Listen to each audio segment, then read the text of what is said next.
Nunca imaginé que mi vida se iba a romper un martes por la tarde. 8 años. Ese fue el tiempo que pasé creyendo que Laura y yo teníamos un matrimonio sólido, una casa estable y un futuro tranquilo. 8 años pensando que me había casado con la mujer correcta, con mi compañera, con la persona que estaría conmigo en los días buenos y también en los peores. Me llamo Daniel Rivas, tengo 35 años, y durante casi una década trabajé como encargado de obras en Nevada. Jornadas de 12 horas, calor seco, polvo en la ropa, manos agrietadas y llamadas constantes de clientes, proveedores y obreros. Levantaba oficinas, locales comerciales y complejos enteros mientras me repetía que todo ese esfuerzo tenía sentido, porque era para nosotros, para nuestra casa, para la vida que Laura decía querer. Ella tenía 33 años. Era hermosa de una manera sencilla, sin esfuerzo, de esas mujeres que entran a un supermercado y hacen que la gente mire 2 veces. Trabajaba medio tiempo en una pequeña agencia de publicidad en Reno, o al menos eso era lo que yo creía. Nunca tuvimos hijos.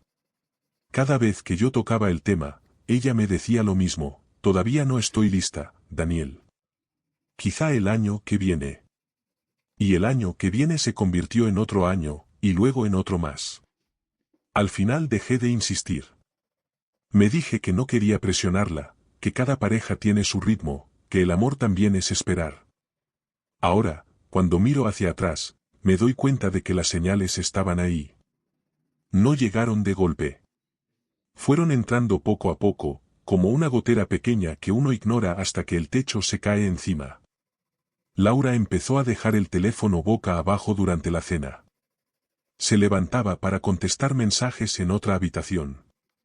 Se arreglaba más de lo normal para ir a reuniones que, según ella, eran solo de trabajo.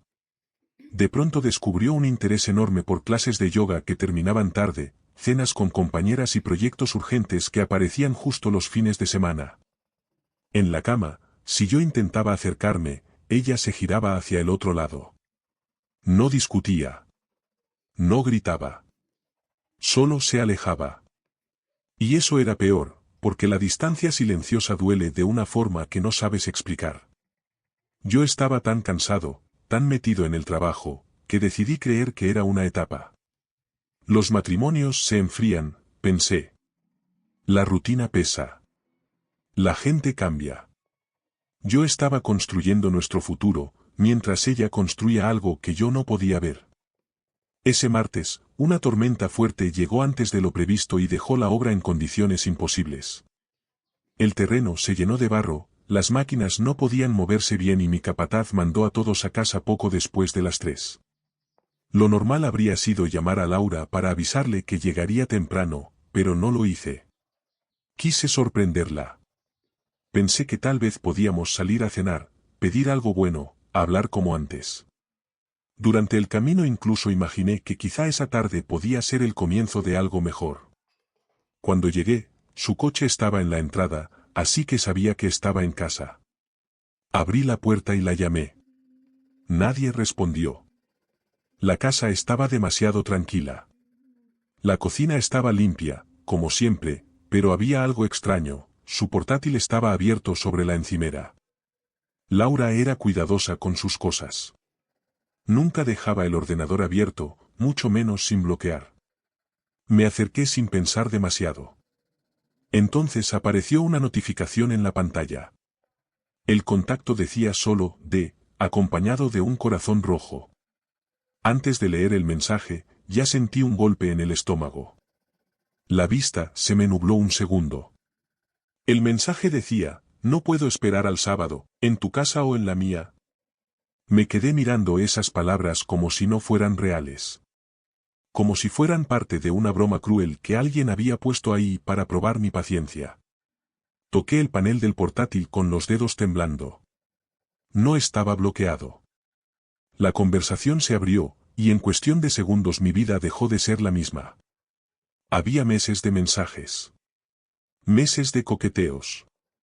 Fotos íntimas. Planes detallados. Comentarios sobre mis horarios. Bromas sobre lo fácil que era verme salir temprano y volver tarde. No era una confusión. No era una noche de debilidad. No era algo reciente que se había salido de control.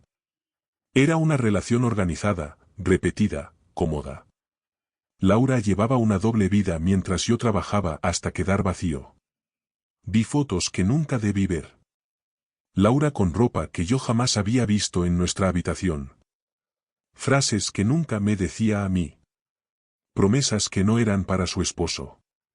Y del otro lado estaba ese hombre, respondiendo como si nuestra casa, nuestro matrimonio y mi dignidad fueran una molestia menor. Lo peor no fueron las imágenes. Lo peor fueron las palabras. En un mensaje, Laura escribió: Daniel trabaja tarde casi todos los días.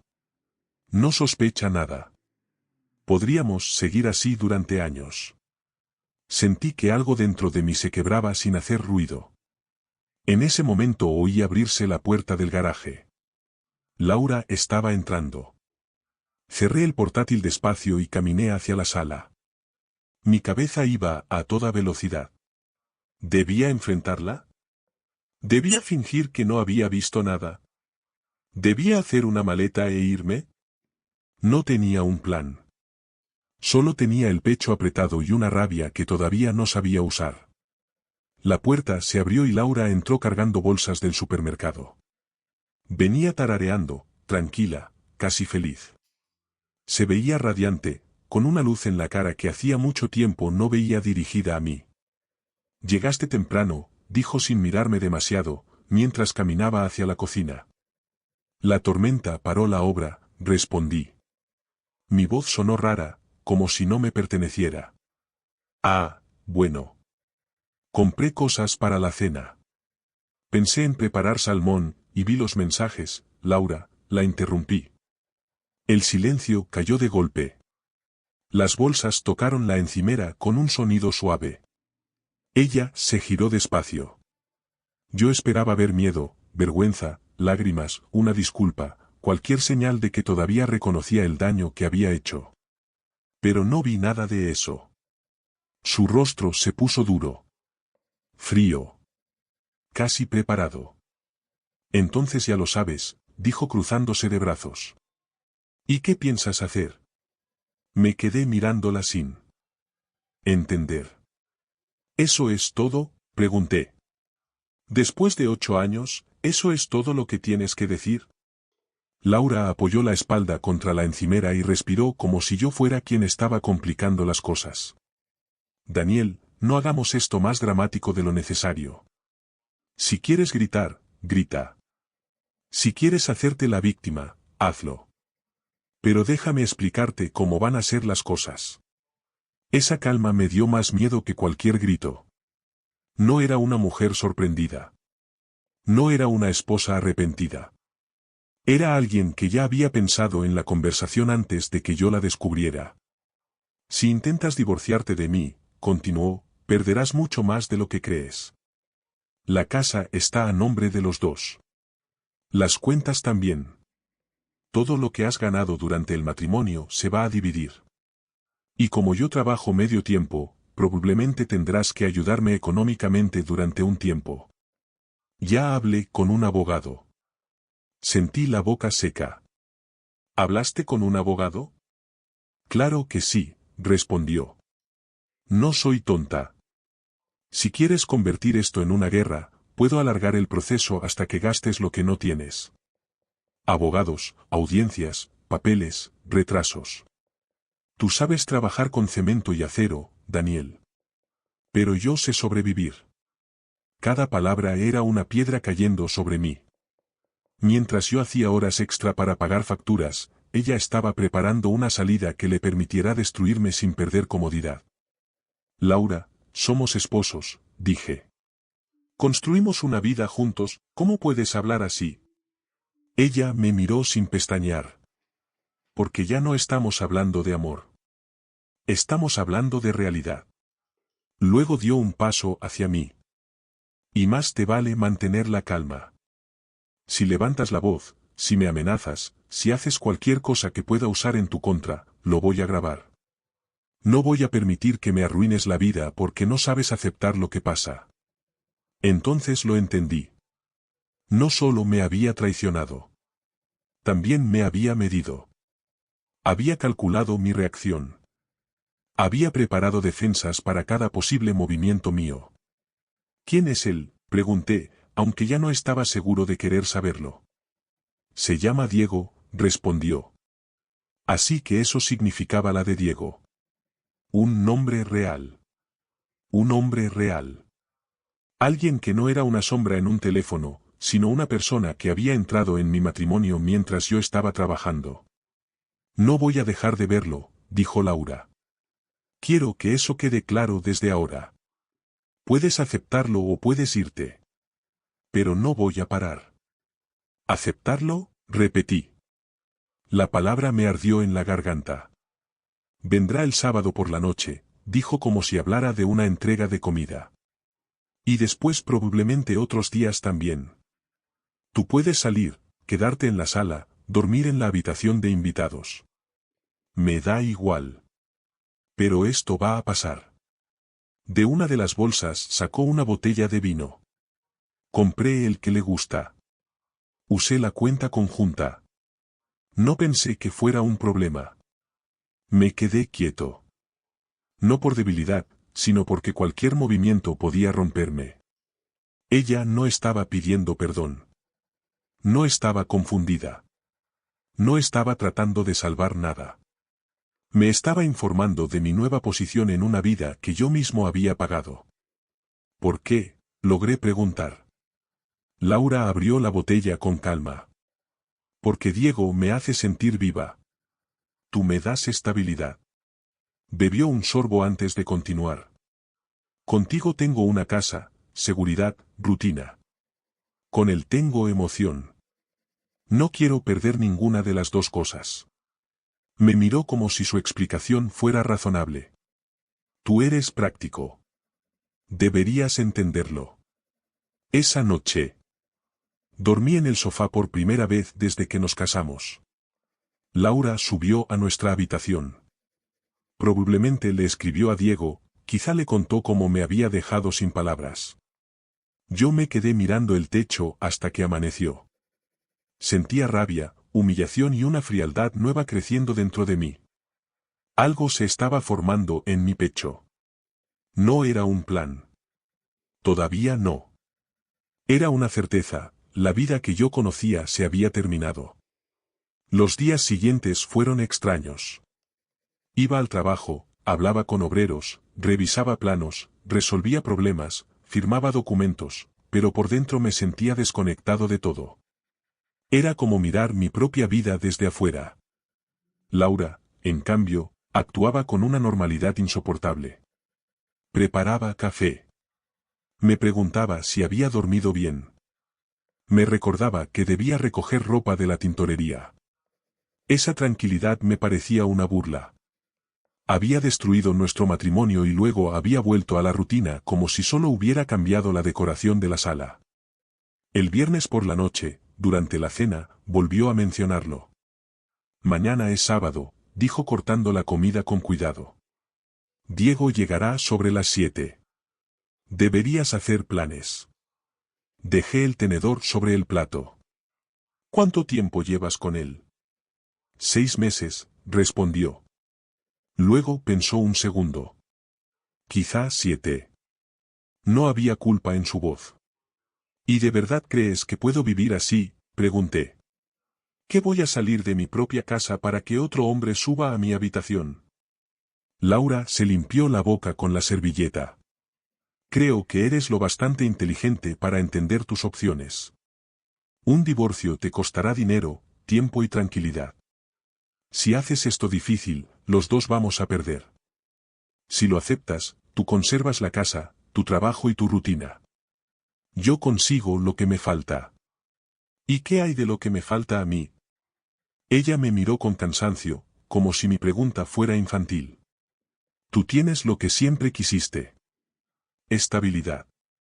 El sábado llegó con un cielo limpio y un calor pesado. Pasé la mayor parte del día en el garaje, ordenando herramientas que ya estaban ordenadas, moviendo cajas de un sitio a otro, haciendo cualquier cosa para no mirar el reloj.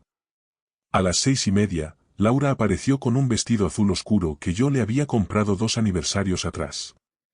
Se había arreglado para él. En nuestra casa. Con ropa pagada por mí. Pedí comida para ti, dijo con un tono casi amable. Llegará en 1 hora. Puedes comer en la sala, ver una película o salir. Solo te pido que no subas. La miré aplicarse lápiz labial frente al espejo del pasillo. Laura, escucha lo que estás diciendo. Esto no es normal. Por un segundo, algo cruzó su mirada. Tal vez duda. Tal vez vergüenza. Pero desapareció rápido. Diego me hace sentir como me sentía al principio contigo, dijo más bajo. Me mira como si yo fuera importante.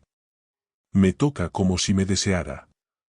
Me recuerda quién era antes de convertirme en una esposa aburrida dentro de una casa bonita. Yo también extraño lo que éramos, respondí. Entonces entiendes por qué no quiero perderlo, dijo. Miró el reloj. Llegará pronto. No pude quedarme. Tomé las llaves de mi camioneta y salí. Conduje sin rumbo por Reno mientras mi esposa preparaba nuestra casa para otro hombre. Pensé en llamar a mi hermano, que vivía en Boise, o a alguno de mis amigos. Pero, ¿qué podía decirles? Que mi esposa me engañaba y había establecido reglas para hacerlo delante de mí. Que yo no sabía si estaba más triste, más furioso o más avergonzado. Terminé en un bar viejo llamado El Puente, cerca de una de las obras donde a veces me reunía con mi equipo. El lugar estaba casi vacío. El camarero limpiaba vasos sin entusiasmo. En una esquina, un hombre mayor con chaqueta de cuero gastada bebía cerveza en silencio. Yo pedí whisky y me senté a mirar el vaso. Había hablado con un abogado el viernes, durante el almuerzo. Lo que Laura me había dicho no era totalmente falso. Un divorcio podía salir caro. La casa, las cuentas, los bienes, todo podía convertirse en una pelea larga. Ella podía usar su situación laboral a su favor. Yo podía perder mucho. Y lo peor era que ella lo sabía antes que yo. Tienes cara de hombre al que le quitaron el suelo, dijo una voz a mi lado. Levanté la mirada. El hombre de la chaqueta se había sentado cerca. De cerca me pareció familiar, aunque al principio no supe de dónde. Tenía barba gris, ojos cansados y manos marcadas por años de trabajo. Puede ser, respondí. Él me observó unos segundos. ¿Daniel Rivas? Me quedé quieto. Sí. El hombre sonrió apenas. Soy Ernesto Molina. Fui amigo de tu padre. Entonces lo recordé. Ernesto. Mi padre hablaba de él cuando yo era niño. Habían servido juntos en el ejército, luego trabajaron en construcción, luego se separaron por la vida. Lo había visto en el funeral de mi padre, pero desapareció antes de que pudiera hablar con él. Ernesto, dije, sorprendido. Hace años que no sabía de usted. La vida me llevó lejos, contestó. Pidió otra ronda y me miró con seriedad. Tu padre estaría preocupado si te viera así, ¿qué pasó? Dudé. Apenas lo conocía. Pero había algo en el que transmitía una calma dura, como una pared de piedra. Tal vez fue el alcohol. Tal vez fue la soledad. Tal vez fue que necesitaba decirlo en voz alta antes de volverme loco. Le conté todo. Los mensajes. La amenaza legal. El sábado. Diego. La forma en que Laura había convertido mi dolor en una negociación. Ernesto escuchó sin interrumpir. No puso cara de sorpresa. No me dio consejos vacíos. Solo escuchó, con los dedos alrededor de la botella y la mirada fija en la barra. Cuando terminé, se quedó callado. Luego dijo, tu padre decía que todo problema tiene una salida. Me reí sin humor. Este no. Ernesto giró la cabeza hacia mí. A veces la salida no es la que uno imagina. La frase me dejó incómodo. ¿Qué quiere decir? Él no respondió directamente. ¿Ese hombre va a volver? Sí, dije. Laura dijo que ahora no será solo los sábados. Mencionó el miércoles. Los ojos de Ernesto cambiaron apenas. ¿Miércoles por la noche? Eso creo. Ernesto terminó su cerveza y se levantó. Entonces el miércoles trabaja hasta tarde. Quédate en la obra. Asegúrate de que te vean. Que puedan recordar que estuviste allí. Sentí un frío en la nuca. Ernesto, ¿por qué me dice eso?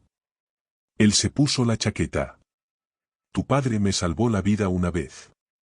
Más de una, en realidad. Hay deudas que no se olvidan. No quiero problemas, dije, aunque ni yo mismo sabía si era verdad. Ernesto me miró con una calma que me asustó. Entonces no hagas nada. Solo trabaja tarde. Caminó hacia la puerta, pero antes de salir se detuvo. Y Daniel, después de esta noche, tú y yo no hablamos de esto. Luego se fue. Desapareció en la oscuridad sin dejarme tiempo para responder. Me quedé en el bar casi una hora más, preguntándome si debía buscarlo, detenerlo, llamar a alguien, hacer algo. Pero no tenía nada concreto. Solo palabras. Solo una sensación. Y, debajo de esa sensación, una parte de mí que no quería impedir que el mundo hiciera algo que yo no podía hacer. Cuando regresé a casa cerca de la medianoche, el coche de Laura estaba en la entrada. La casa estaba oscura, excepto por una luz en el piso de arriba. Dormí en el sofá otra vez, escuchando el aire acondicionado encenderse y apagarse. El domingo por la mañana, Laura preparaba café como si el mundo fuera normal.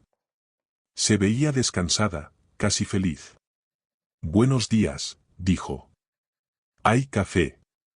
Me serví una taza. ¿Qué tal tu noche? Bonita, respondió sin incomodarse. Diego quiere llevarme el miércoles a Carson City. Hay un restaurante nuevo. Mi mano apretó la taza. Miércoles. Tal como Ernesto había preguntado. Probablemente yo trabaje tarde, dije. Tenemos que preparar un vaciado importante. Laura sonrió con alivio. Perfecto.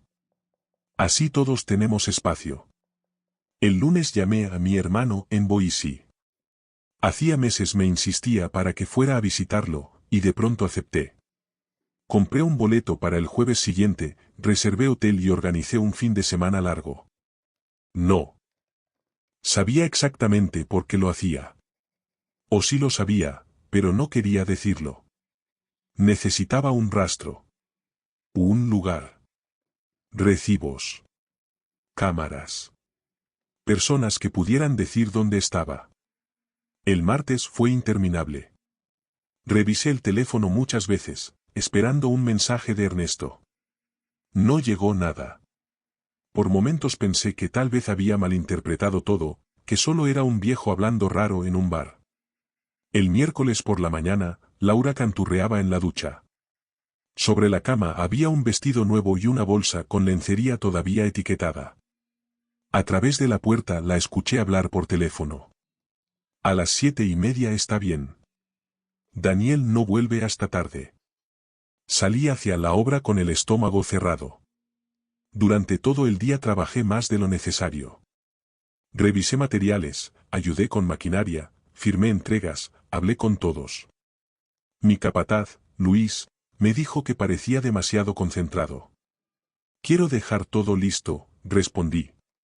A las 6 le escribí a Laura, me quedo hasta tarde. No me esperes. Ella respondió con un pulgar arriba. Nada más. A las 8, la mayoría ya se había ido, pero yo seguí en la obra con Luis y 2 trabajadores más. Me aseguré de que me vieran. Me aseguré de hablar. Me aseguré de estar presente en la memoria de alguien. A las 9:30 sonó mi teléfono. Número desconocido. Contesté con la garganta seca. No vuelvas todavía, dijo Ernesto en voz baja. Quédate donde estás hasta que te llame. ¿Qué está pasando?, pregunté. Pero la llamada se cortó. Guardé el teléfono con las manos heladas. Luis me miró desde la entrada de la caseta. ¿Todo bien? Sí, dije. Un problema familiar. Seguimos trabajando hasta las 10:15.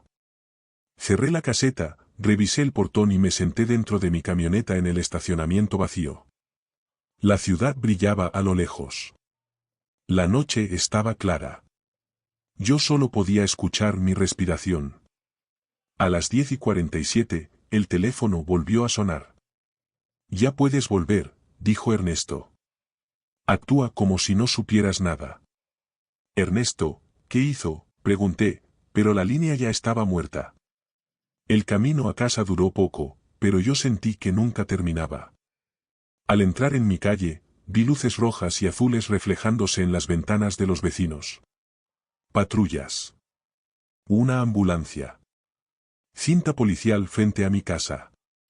Frené 2 casas antes y bajé con las piernas flojas. Un oficial me detuvo. Señor, no puede pasar. Vivo aquí, dije.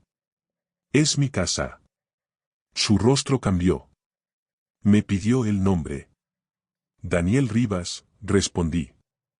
Habló por radio y me indicó que esperara. Los vecinos estaban afuera, mirando en silencio. Nadie se acercó. Nadie dijo nada. Minutos después, una mujer con traje oscuro caminó hacia mí. Tendría unos 40 y tantos años, cabello corto y mirada cansada. Señor Rivas, soy la detective Navarro. Necesito hablar con usted. Me llevó a un coche sin identificación. Nos sentamos dentro mientras los técnicos entraban y salían de mi casa. Señor Rivas, dijo con cuidado, esta noche encontramos a 2 personas sin vida dentro de su vivienda. Una mujer y un hombre. Por la documentación encontrada, creemos que la mujer es su esposa, Laura. Aunque una parte de mí ya esperaba algo terrible, oírlo fue distinto. Fue como si el aire desapareciera. ¿2 personas?, pregunté. Sí, respondió. Estamos identificando al hombre.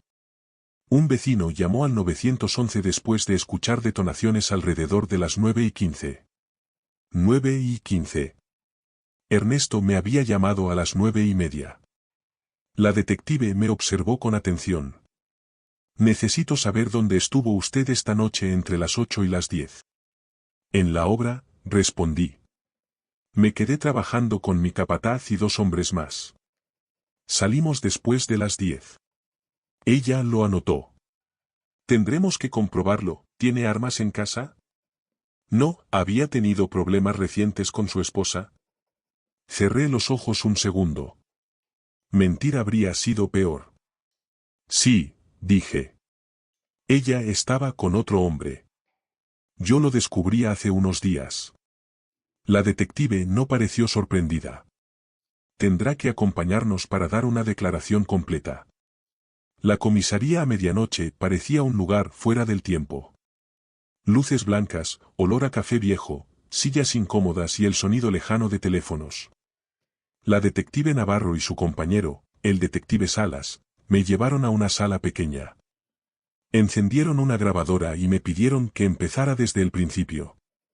Les conté todo. La distancia. El portátil. Los mensajes. La frialdad de Laura.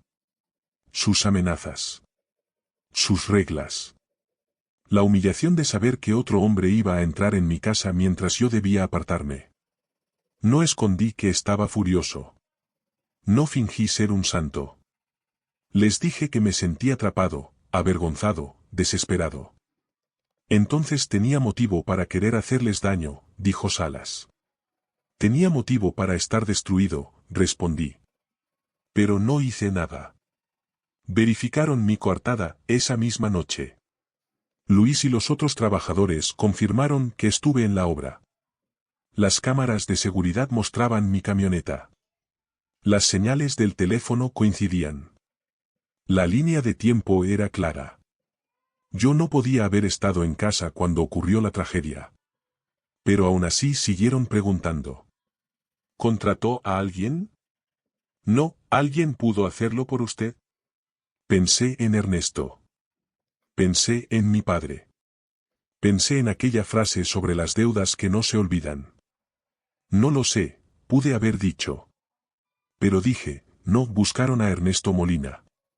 O al menos eso intentaron cuando mencioné que había conocido a un viejo amigo de mi padre en un bar, sin dar demasiados detalles.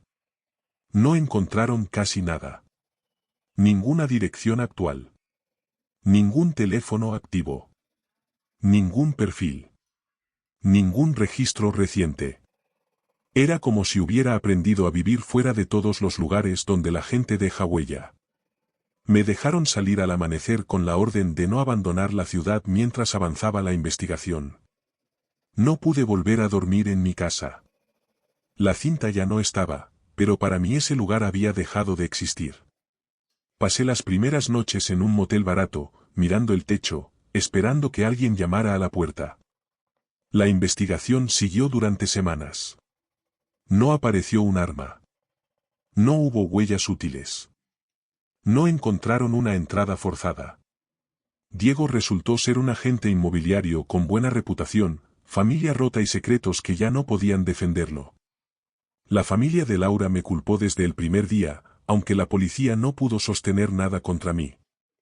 Para ellos, yo siempre sería el esposo engañado con demasiada rabia en el cuerpo. Para la policía, fui un sospechoso incómodo que tenía una coartada demasiado sólida. El caso se enfrió poco a poco. Yo vendí la casa en cuanto pude. Renuncié a mi trabajo y me mudé a Boise, cerca de mi hermano. Conseguí empleo en otra empresa de construcción, alquilé un apartamento pequeño y traté de aprender a vivir sin mirar atrás cada 5 minutos. A veces buscaba el nombre de Ernesto Molina en Internet. Nunca encontraba nada claro. Ni redes. Ni dirección. Ni fotografías recientes. Ni rastros firmes.